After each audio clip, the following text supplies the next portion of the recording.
السلام علیکم ورحمۃ اللہ وبرکاتہ۔ محترم دوستو، نماز کے اندر 6 فرض ہیں۔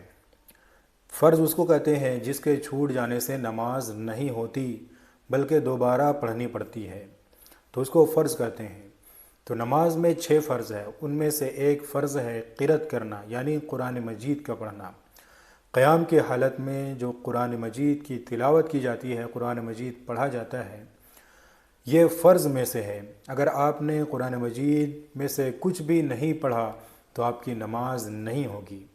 اور قرآن کریم پڑھنے کی کم از کم مقدار ہے کہ کم از کم ایک چھوٹی آیت ہو یا ایک چھوٹی سورت ہو۔ اس سے کم اگر آپ نماز میں قرأت کرتے ہیں تو آپ کی نماز نہیں ہوتی۔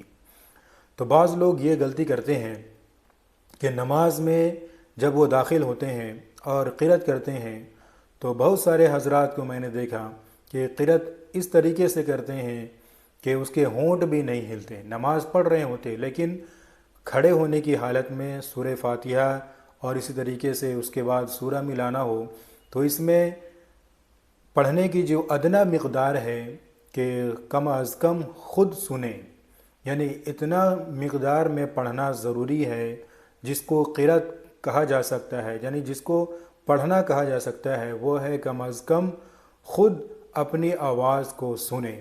اگر اس سے بھی کم میں اگر کوئی پڑھ رہا ہے، قرأت کر رہا ہے، سورہ فاتحہ پڑھ رہا ہے یا سورہ پڑھ رہا ہے تو اس کو قرأت نہیں کہا جائے گا، اس کو پڑھنا نہیں کہا جائے گا۔ لہٰذا ایسی صورت میں آپ کی نماز بھی نہیں ہوگی، کیونکہ نماز میں قرأت کرنا فرض ہے۔ اور آپ نے قرأت ہی نہیں کی، صرف ہونٹ ہلائے یا من ہی من میں آپ نے قرأت کی تو اس سے قرأت کا اطلاق نہیں ہوگا، یعنی آپ کو یہ نہیں کہا جائے گا کہ آپ نے قرأت کی ہے، تو اس صورت میں نماز نہیں ہوگی۔ اس لیے اس بات کا خیال رکھیں کہ جب آپ نماز پڑھیں تو جب قرأت کرنا ہو تو کم از کم اتنی آواز میں پڑھیں کہ خود اپنے کانوں سے آواز سنائی دے، یہ ادنا مقدار ہے۔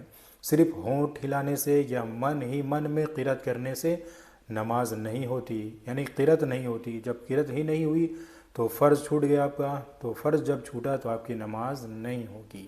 اکثر لوگ یہ غلطی کرتے ہیں، نماز پڑھتے ہیں ہونٹ تک نہیں ہلتے، بعض لوگوں کو من ہی من میں پڑھتے ہیں، تو یہ بڑی غلطی ہے، اس سے نماز نہیں ہوتی۔ اس ویڈیو کو دوسروں تک بھی ضرور شیئر کریں۔ جزاک اللہ خیرہ۔